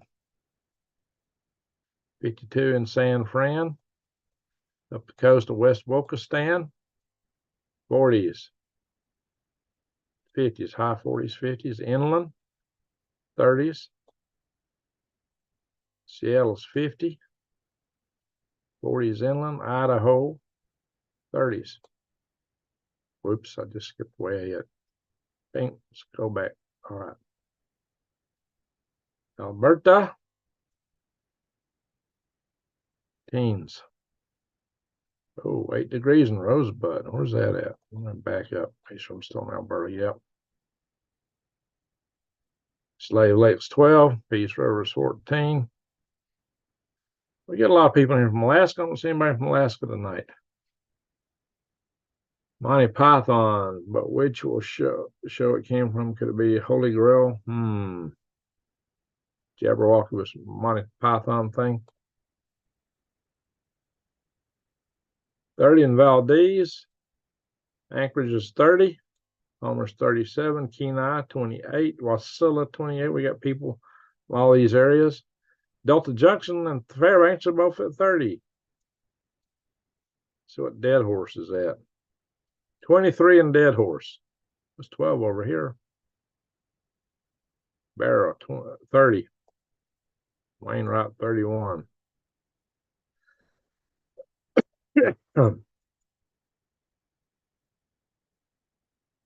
Got some negative temperatures in Siberia, -4 there. -6 up here.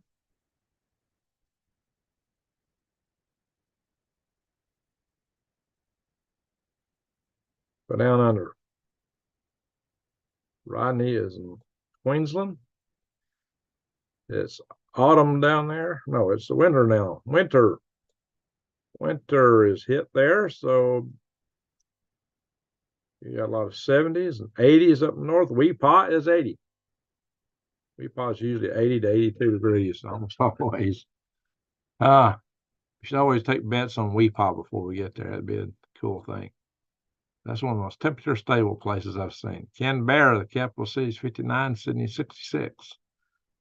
Tasmania, Hobart, 57. Perth is 80. Alice Springs is 61. Wow. It's cool down Alice Springs. And New Zealand is typically cool. Christchurch, 53. Dunedin, 52. Northern Islands in the 60s. All right. Zoom back up to Europe. We got anybody here in the house from Europe tonight? Yeah, the Upper Peninsula of Michigan is very rural. Very. Warsaw, 44. Minsk, 44. Kyiv, 48. Moscow is 30. Got 43 in Stavanger, however you say that. Oslo's 39. It's all above freezing through there. Springtime temperatures. Hull, England is 50. London's 53. Ireland, Dingle, 48. Dublin, 46. Glasgow, Scotland, 44. Inverness, 43. That's a little bit of snow on the coast, though. All right, the coast with the most. 48 in Paris. All right, let's stop that. Bang, halo. San Diego. You want to see San Diego?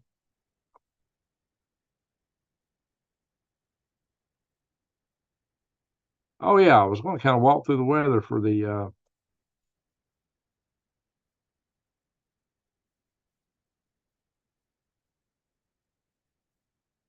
55 double nickel in San Diego. Same as my Tucson's going up. All right, let's back up here. For those that might get to see the eclipse, we're going to focus on Texas up to Maine. Just going to come across you somewhere through here. Oklahoma and Arkansas. Are we going to see some of this? All right, let's kind of walk through the weather here.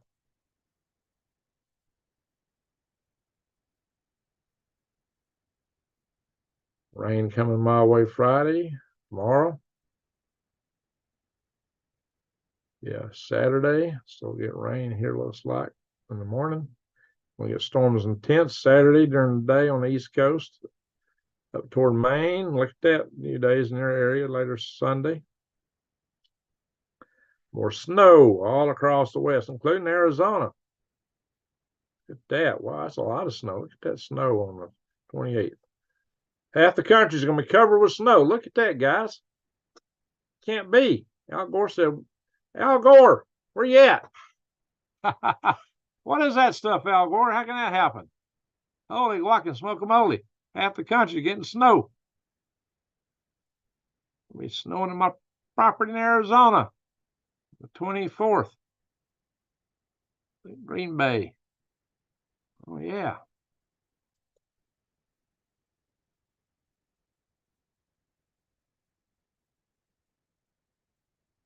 Yeah, mess with the bison. Yeah, don't end well. Don't mess with the bison there. There's another good line of storms coming through Monday. Tuesday. Oh, that's coming my way. 26th. Tuesday. Dying down. We even want to see the 8th of April on here? I don't know. Let's see how far this goes out. Hey, Northern Girls, thanks.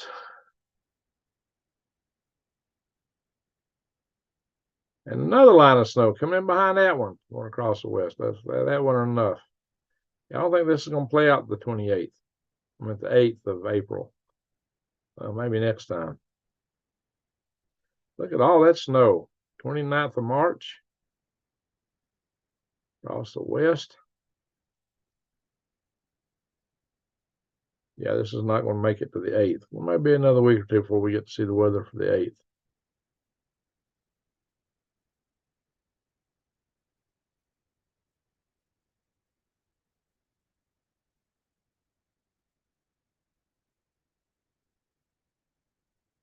Wow, look at all that snow.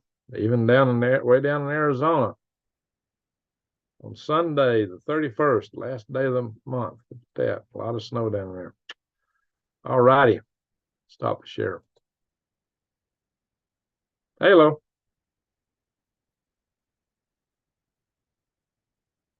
Cold in Ontario. I bet it is.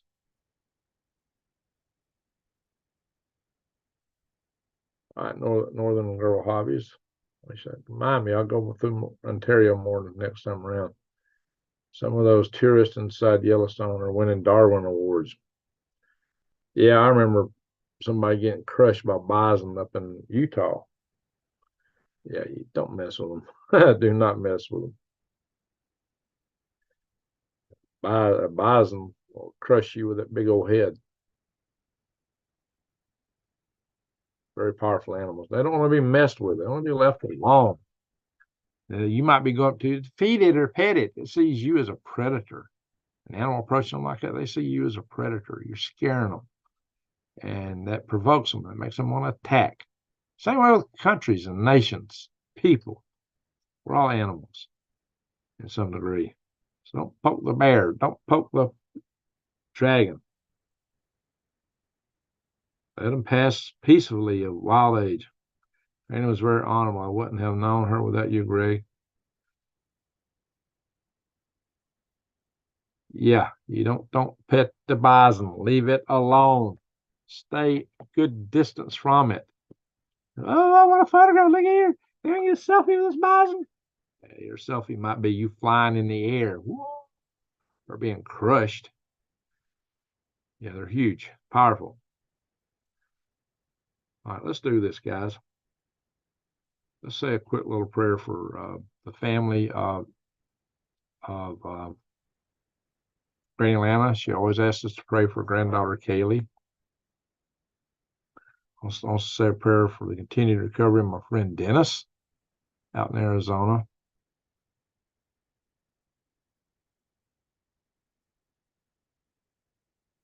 We're not a religious channel here.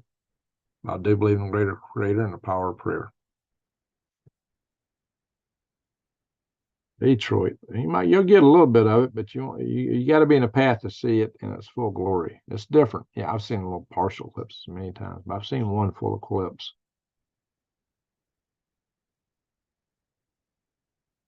All right, if anybody's got hey, there's Alaska Soul, just woke up. All right, we're about done here. Thank you, Northern Girl. Northern Girl Hobbies. Thank you for sharing the channel there. All righty, let's do a little quick prayer here. If anybody's got a prayer request, put it in here. And we'll talk a little bit about that in a minute. All right, let's do a quick prayer.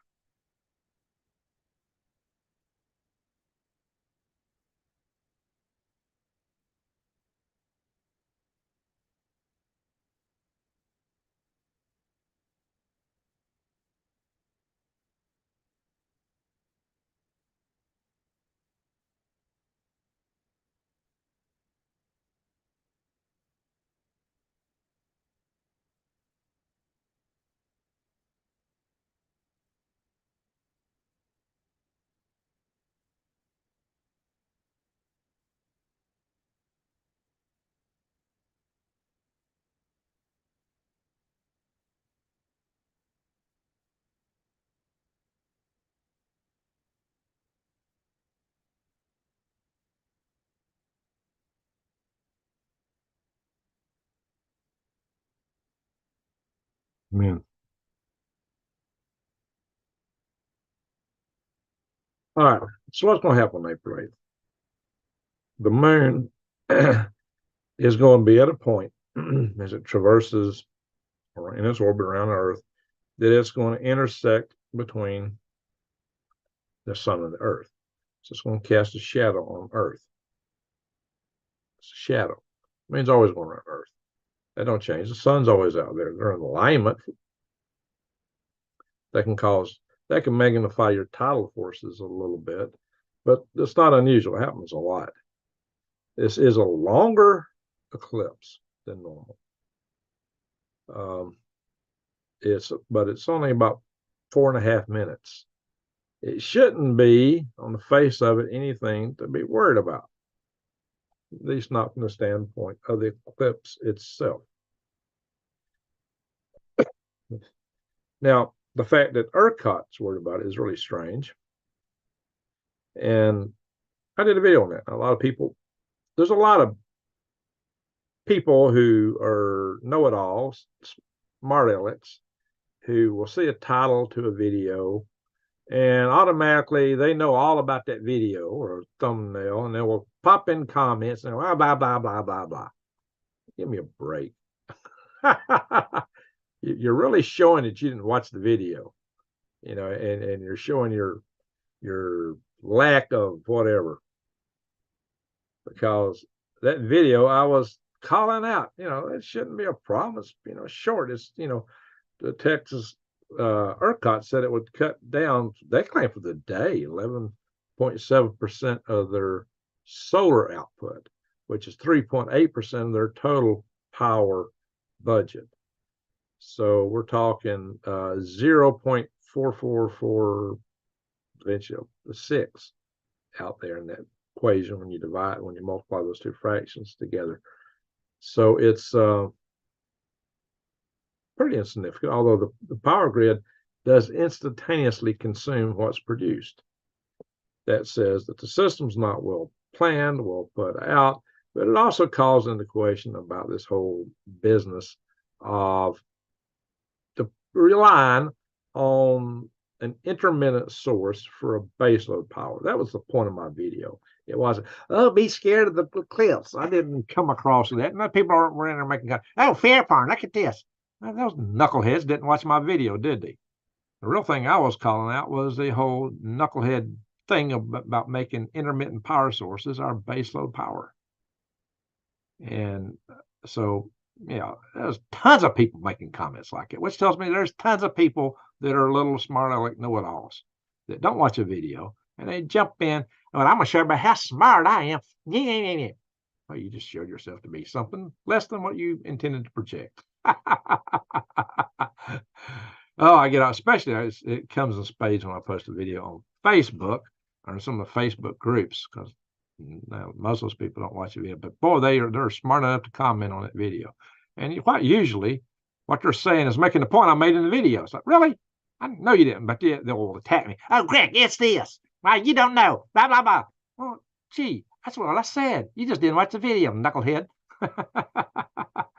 So it happens all the time. Tons of my topics. It's like, really, you need to watch the video and quit showing off like that, because you're not showing smarts. You're showing that you shoot from the hip. You don't think, you don't listen, you don't watch. You're smug know-it-all when you make a comment like that from not watching something, because you don't know what the content really is or what it really says. How about checking things out before you go shoot from the hip? Anyway, Michael was seeing across the board. What is that? Yeah, the National Guard, that's weird. Now, it could all be, it's weird. Now, this eclipse is longer. Maybe it will attract more people. Like I said, I went to Sparta, Tennessee to see the previous big crossing. We had one back last summer when I was at the farmer's market. I saw the little moons, eclipses come through the holes and the leaves of the trees. That was pretty cute. But when the full eclipse was at, but I can still see it. And it's really amazing how it shines out. And if you're anywhere and you're not in the path of the eclipse, go out and stand out under where there's tree leaves. There'll be a whole lot of them this time of the year, maybe a few. You might get a little bit. They claim the ionosphere will change a little bit, and that might set up some disturbances in the cell phones, but it's still going to be transitory. It shouldn't be anything to get gravely upset about. If there's a real problem with cell phone coverage, it might be more from just the number of people using them. But some of the responses are more interesting. Sudden change in atmospheric conditions during eclipse can lead to the formation. That's holes and depletions in the ionosphere. That's true to a point, Patrick, but they shouldn't be real long lasting. So it shouldn't be anything there's nothing there to panic over. Shouldn't be. Maybe it's the reaction of people themselves. Now, there is something to be concerned with. When you get that many people flock into an area, one, it's going to cause traffic jams. It took forever to get out of Sparta, Tennessee. It took a while to get there, but the hardest part was getting out. Once it was all over, then people have been collecting there for hours and hours, maybe days. They're all want to leave at once. That's like leaving a big stadium after a major game, I guess. You know how the traffic is just backed up. So it might, and these people, they're all flocking to these areas. They may be going into stores and depleting the shelves. They may be grabbing everything. So if you're going to be in the area, make sure you're just stocked up on water, food, whatever you need. If you're in your vehicle, make sure you got what you need. Remember that little bottle I showed y'all the other night? You might need that. You might not be able to make it to the facilities. So just be prepared, be ready for whatever comes along. Hey, Chewy, how you doing?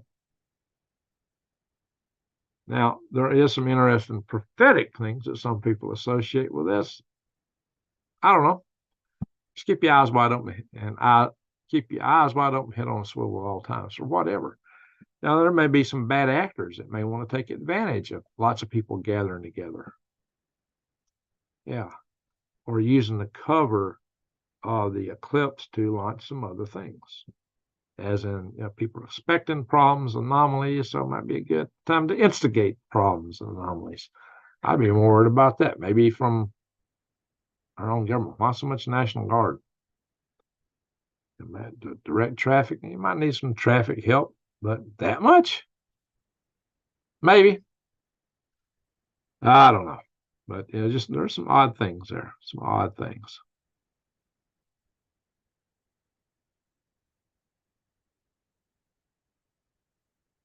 Edgar Casey predicted the head of Russia would unite the world in peace. Well, at one time, it was said that Nostradamus had predicted the Arctic nations would come together and unite the world in peace. And I remember one of the first shows I saw on Nostradamus had, was it in Welles? Orson Welles narrated. Orson Welles, the guy who narrated the War of the Worlds radio program that scared the whole country to death in the 30s. Well, he is still alive and kicking in the 70s. He narrated a program on Nostradamus. His interpretation was that Russia and America would come together. Maybe. Hate traffic with a passion. You and me both.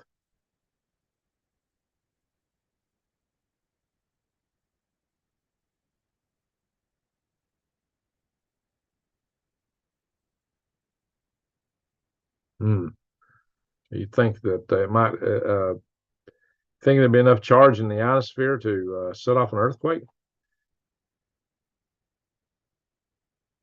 Well, the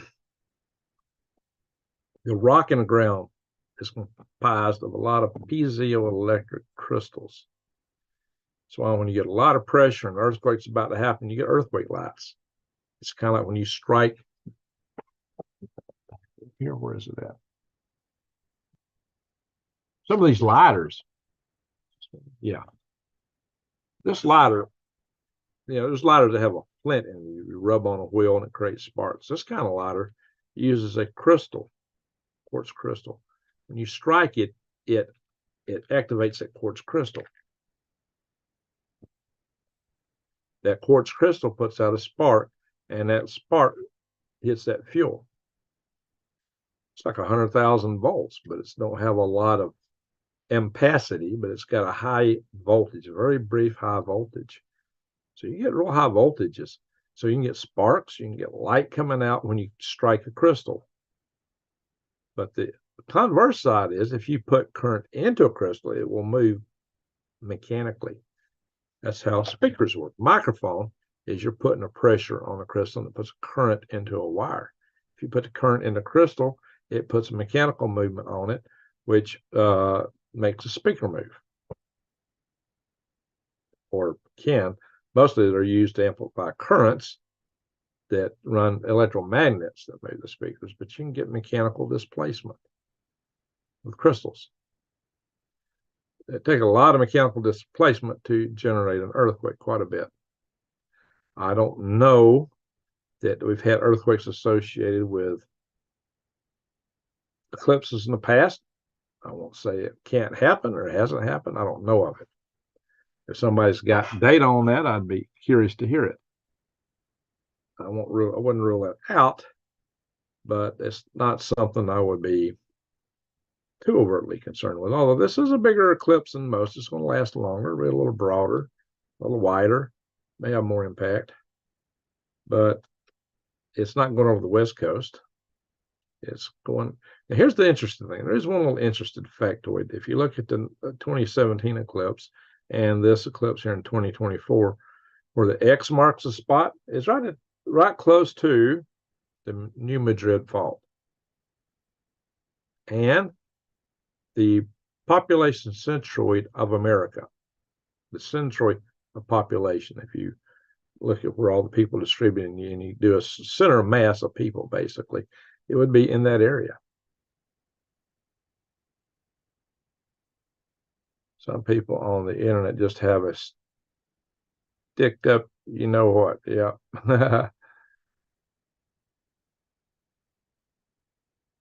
Yeah, Jesse, that's kind of what I'm thinking, that somebody would use it as cover or something else. I'm more worried about people than I am naturally regularly occurring events. I mean, this is a natural event. You get eclipses all the time.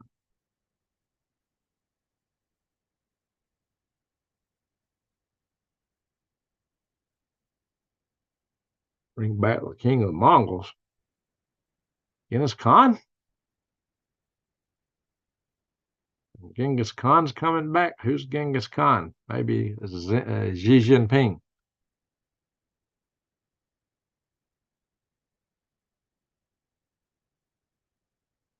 Yeah, they're going to be National Guard forces in several of the states. And even schools are getting shut down.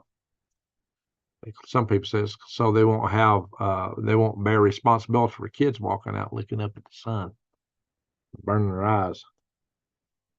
Testing 1, 2, 3. What's up, all the sun? I've heard. All right, so I am not too directly concerned about the eclipse itself. I'm more concerned about what people would do.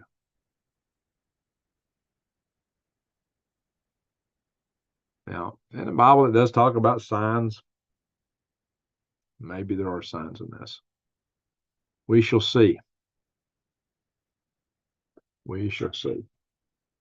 We'll know in a couple of weeks, won't we? People, always the most dangerous factor. Exactly. That's the way I see it. It's people. Yeah, enjoy the eclipse. It should be quite a sight if you get to see it. I've saw the one. It's the only one I've actually been to, and it was quite a mess to get out of. I was thinking it might be a good time to drive across country and take a load of stuff out to Arizona. But on the other hand, the whole prospect of being caught up in traffic for half a day, that's not lovely. Traffic, crazy people, I don't know. Maybe it'd just be best to stay home. I don't like traffic either. So y'all tell me, should I go? Might be a good day to drive across the country. I'd really hope to be up to Maine, but I got too much to do here right now. Be a good place to see it. The moon, the sun, and other planets have influence on Earth in the form of perturbations. Small changes in gravitational field relative amount of influence is proportional to. It's inversely proportional to the distance away from it. So there's said that every so many million years, Mars actually affects the ocean plates. You know, the moon is really tugging on them hard all the time. The sun's got powerful gravity and it affects the tidal forces. Mars affects, it'd be kind of small, I would think, given it's smaller and far away. Gradient, not the gravitational field. Okay, thank you there, Patrick, for putting the formulas on there.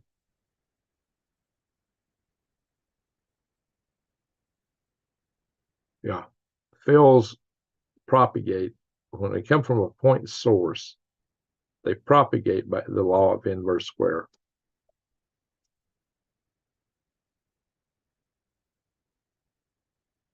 There you go, Arnold. Yes, Jesse, timing is everything. There are groups of people who plan things to use this event as a trigger and preset plans. That's what you'd worry about.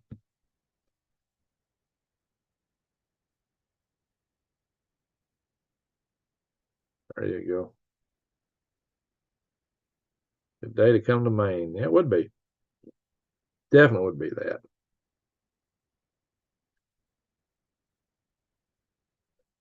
So I don't know. Let's just hope for the best, but be prepared for the worst. That's the whole point of prepping. Always hope for the best, but be prepared for the worst. Stuff's look. There's already been.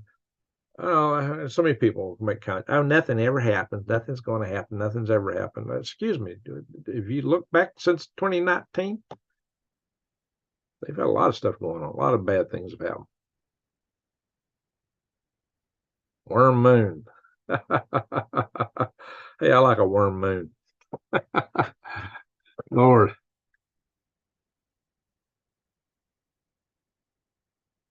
There you go. New days. No direct asteroid that we know of. Or is there any Nostradamus? Yeah, there's predictions. His predictions are so vaguely written, though, that there's always an after the fact. But look, he predicted this would happen. Well, that's kind of easy. I think he did have some prophecies in his day. He predicted ahead of time that were pretty spot on. I also think the further away you get from something like that, and time is time and space are multidimensional. The further away you get from a prophecy, the more chances there are for divergence. And then again, you got to remember there was that whole point of Jonah and the whale and prophecies against Nineveh, which Nineveh repented, and those prophecies didn't take place because they did what was asked of them. It may be, Arnold. We're all looking at one thing. Watch the birdie. So that's why I always tell you guys, keep your eyes wide open, head on a swivel, whatever may come. But I'm more worried about the people than anything else. Those were nefarious ideas. Worms for Mars. There you go. I should start Red Planet Red Worms. Ring Greg's Red Planet Red Worms. All right, folks. It is 4:10. Bang, bang. My time. AM. I got to go. So thank you, mods. Thank you, everyone who's been watching. And to one and all, a good night.